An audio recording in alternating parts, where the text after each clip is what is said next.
بسم اللہ الرحمن الرحیم۔ امید ہے آپ سب خیریت سے ہوں گے۔ جیسا کہ آپ جانتے ہیں، ہمارے نبی کریم صلی اللہ علیہ وسلم تمام جہانوں کے لیے رحمت بن کر آئے۔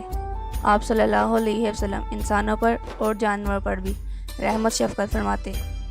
حضرت انس بن مالک کہتے ہیں، ایک بی بی حضور صلی اللہ علیہ وسلم کے پاس آئی، کہنے لگی میں اپنا علاقہ چھوڑ آئی ہوں۔ وہ جب آ کے کھڑی ہوئی کہتی ہے، حضور صلی اللہ علیہ وسلم میں اپنا خاندان چھوڑ آئی ہوں، سسرال بھی، مائکہ بھی، ننیال بھی، میں ہر ایک کو چھوڑ آئی ہوں۔ میں جائیداد والی تھی، وہ بھی چھوڑ آئی ہوں۔ میں مال دولت بھی چھوڑ آئی ہوں۔ ایک میرا بیٹا جوان تھا، وہ میں ساتھ لائی ہوں۔ یہ آپ کی نوکری کرے گا اور میں حضرت فاطمہ کی ڈیوٹی کروں گی۔ میں حضرت عائشہ کے برتن دھویا کروں گی۔ حضور صلی اللہ علیہ وسلم نے بچے کو صحابہ صوفہ میں رکھ لیا اور بی بی کو حضور صلی اللہ علیہ وسلم نے عورتوں کے ساتھ متعین کیا۔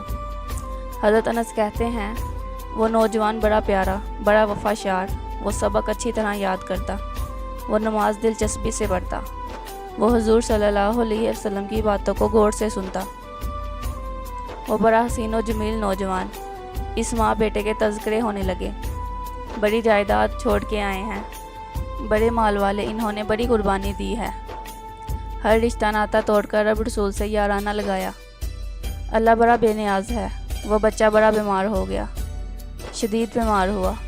حضرت انس بن مالک فرماتے ہیں، ہم قریب جا کے بیٹھے ذمہ داری کرنے کے لیے، تو اتنا بیمار ہوا اس کا وجود کانپنے لگا۔ کچھ ہی دیر گزری، اس نے کلمہ پڑھا، روح پرواز کر گئی۔ کہتے ہیں، حضور صلی اللہ علیہ وسلم کو بلایا۔ حضور صلی اللہ علیہ وسلم آئے تو آنکھوں میں آنسو آ گئے۔ نبی پاک صلی اللہ علیہ وسلم نے سر پہ ہاتھ پھیرا۔ پہلے حضور صلی اللہ علیہ وسلم نے جملے ارشاد فرمایا تم اسے غسل دو، کفن دو، میں خود اس کا جنازہ پڑھاؤں گا۔ پھر حضور صلی اللہ علیہ وسلم نے فرمایا، نہیں، اسے غسل نہیں دینا۔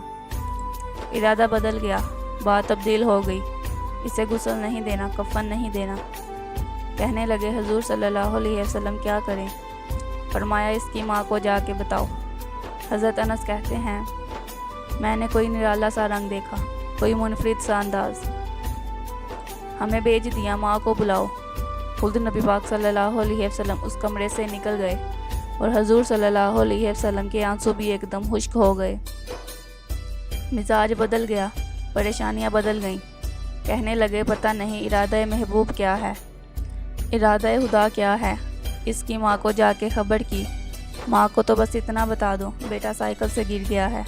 ماں ساری رات سوتی نہیں۔ ماں کا رنگ بڑا نرالا ہے، اس جیسا رنگ ملتا نہیں کوئی۔ ماں کو کہا، تیرا بیٹا انتقال کر گیا ہے۔ ماں دوڑی روتی ہوئی آئی۔ جب بیٹے کی میت کے قریب آئی تو رونا بند کر دیا۔ کہتے ہیں، ماں زمین پہ بیٹھی، پہلے اس نے بیٹے کے پیر اٹھا کے چومے، پھر سینے پہ رکھے، وہاں سے اٹھی اور آگے آئی، سر سجدے میں رکھا اور کہنے لگی، اے اللہ، میں دولت کے لیے ایمان نہیں لائی تھی، میں نے جائیدادوں کے لیے کلمہ نہیں پڑھا تھا، مولا تیری بارگاہ میں آئی تھی، تیرے اور تیرے رسول کو مان کر آئی تھی۔ خدا بندہ، میں نے سسرال چھوڑ دیا، پورا خاندان چھوڑ دیا، وہ دشمن تھے سارے دین کے، اسی لیے میں چھوڑ کے آئی۔ میں نے آرزوؤں کا بڑا مکان بھی چھوڑا۔ خدا بندہ، بیٹے نے جانا تھا، مجھے کوئی شکوہ نہیں، لیکن اے خدا، میرے سارے کہیں گے تو نے کلمہ پڑھا تھا تو تیرا بیٹا ہی چلا گیا۔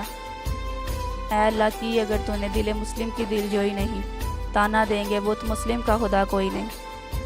اے اللہ، میرا یقین کہتا ہے، اگر تو مارنے پر قادر ہے تو زندگی دینے پر بھی قادر ہے۔ خدا بندہ، کافروں کو راضی نہ کر، وہ خوش ہو جائیں گے، وہ مجھ پہ تانا کسیں گے۔ اے عرش کے مالک، رحمت کا دروازہ کھول، میں تیرے نبی کی بارگاہ ناز میں رہتی ہوں، نظر فرما۔ حضرت انس بن مالک فرماتے ہیں، ایمان، یقین، استقامت کے ساتھ اس بڑھیا نے دعا مانگی تو ہم نے مسجد نبوی کے صحن میں عجیب نظارہ دیکھا۔ ایک ماں نے دعا مانگی تو بیٹا اٹھ کے بیٹھ گیا، اس نے کلمہ پڑھا، ماں نے سینے سے لگایا، ماں اور بیٹا نعرے لگانے لگے، لوگوں سنو، قرآن بھی سچا، اسلام بھی سچا، اللہ بھی سچا، یہ مسجد نبوی سچوں کا گھر، سب سے بڑھ کر اللہ کا رسول سچا۔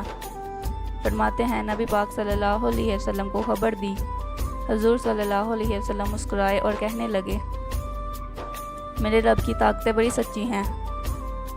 حضرت انس بن مالک کہتے ہیں وصال ظاہری کے بعد حضرت ابوبکر کے زمانے میں بھی حیات رہا، حضرت عمر کے زمانے میں بھی موجود رہا، حضرت عثمان کے زمانے میں بھی موجود رہا۔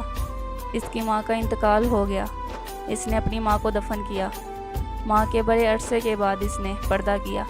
فرمایا جب ہم اس کی طرف دیکھتے تو اس کی طرف تھے، پر ہمیں اس کی ماں کا ایمان یاد آ جاتا تھا۔